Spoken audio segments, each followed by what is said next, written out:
Hi.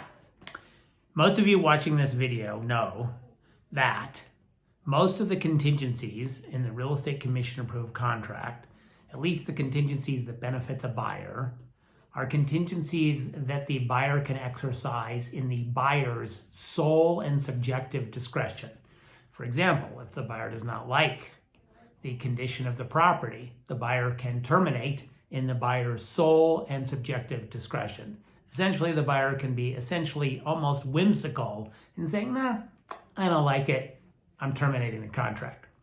Most of you know that around 2022, the Division of Real Estate started an experiment regarding what we call the loan availability deadline. The buyer cannot terminate the contract whimsically in the buyer's sole and subjective discretion. The Division of Real Estate made a conscious choice to allow the buyer to terminate if the buyer could not get a loan, if the availability of a loan is not satisfactory to the buyer. The Division of Real Estate intentionally sucked out the sole and subjective language. And so now the question is, when the buyer is terminating, there's questions like, does the buyer have to be reasonable about that? Does the buyer have to provide any proof that there was some reason to doubt the loan? There's some other considerations that are going on also, because in the relevant language in the contract, and you can look at that language yourself, section 5.2.2 of the Real Estate Commission Approved Contract, the Division of Real Estate identified some reasons that are not legitimate outs for the buyer merely based on the loan availability contingency. So the question that comes up in my law practice a fair bit is, John, what kind of evidence does that buyer have to provide? I'm phrasing it in the way that it comes from a listing broker. The listing broker is saying, John, we smell a rat. We think that the buyer just had remorse, or we think that the buyer is pursuing some other property, or we have reason to think that the buyer didn't even apply for a loan. What can we insist upon as a seller to see whether the buyer has a legitimate out due to loan availability? The question also comes from a buyer side of the transaction. What kind of proof do we have to show to get our earnest money back? And my answer is, there is no decisive answer to that question.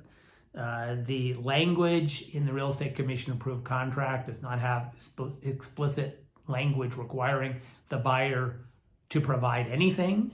There is no language saying that the buyer does not have to provide anything. And so it's just an arm wrestling contest between the seller and the buyer. And so the way I encourage you to think about how those disputes will be resolved when the seller doesn't just roll over and acquiesce and get the buyer's earnest money back to the buyer. The way I encourage you to think about how those skirmishes will be resolved is by thinking of it through the process. And the process has 4 stages. First stage, earnest money release stage. If you're the buyer, if you're the broker representing the buyer who's trying to get out, you prepare a notice to terminate for the buyer to sign. And then you also prepare an earnest money release form, checking the boxes so that if the seller signs the earnest money release, the earnest money is released back to the buyer. And your hope is that the seller signs off on the earnest money release. Well, I wouldn't be recording this video unless there's some percentages of sellers who say, no, we smell a rat. We think that the buyer is acting in bad faith, and they don't sign. So that's still at the earnest money release stage.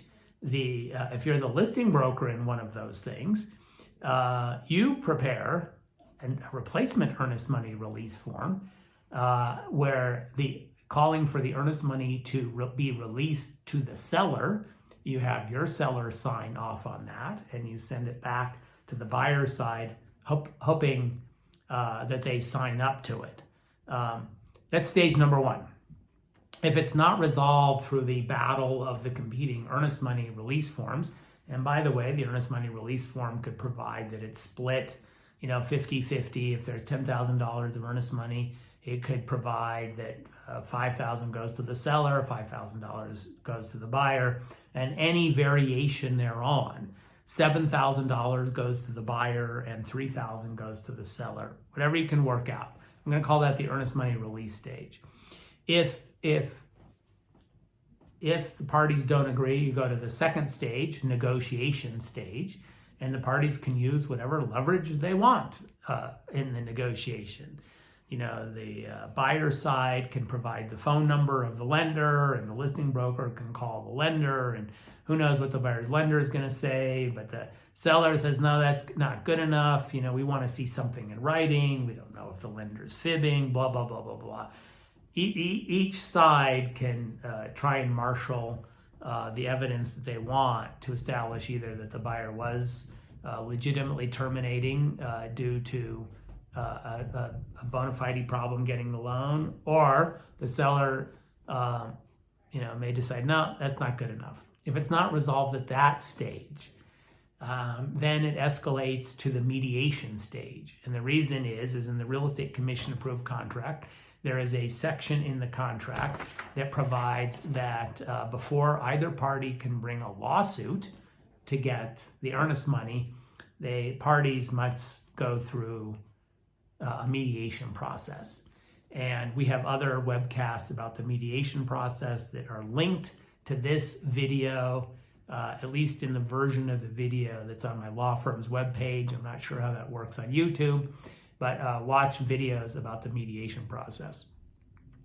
If the mediation process does not resolve the lawsuit, then the real estate commission approved contract has a system that essentially says to the holder of the earnest money, hey, holder of the earnest money, if you get impatient with the process between the sellers and buyers to try and resolve this fight over, let's say, the $10,000 of earnest money, you can send out a letter to both the seller and the buyer that says, hey, if you guys don't resolve this in 120 days, or if neither of you have filed a lawsuit bringing this to the attention of a court within 120 days and informed us, the title company, of that lawsuit, then we will return this earnest money to, and it's not fill in the blank, the title company doesn't get to pick seller or buyer. The real estate commission approved contract says the earnest money holder, if there is not a lawsuit filed within 120 days of sending the letter, refunds the earnest money to the buyer. Tie goes to the buyer in these skirmishes. So that leads to the fourth level.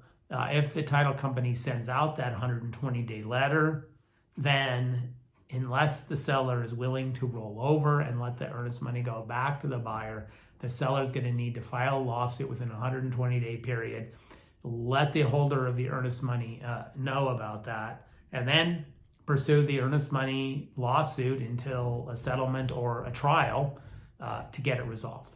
That is the process that we have to resolve these situations where the seller and the buyer disagree about whether the buyer is acting in good faith in terminating the contract due to loan availability. Thank you for listening this far. Catch you in the next video.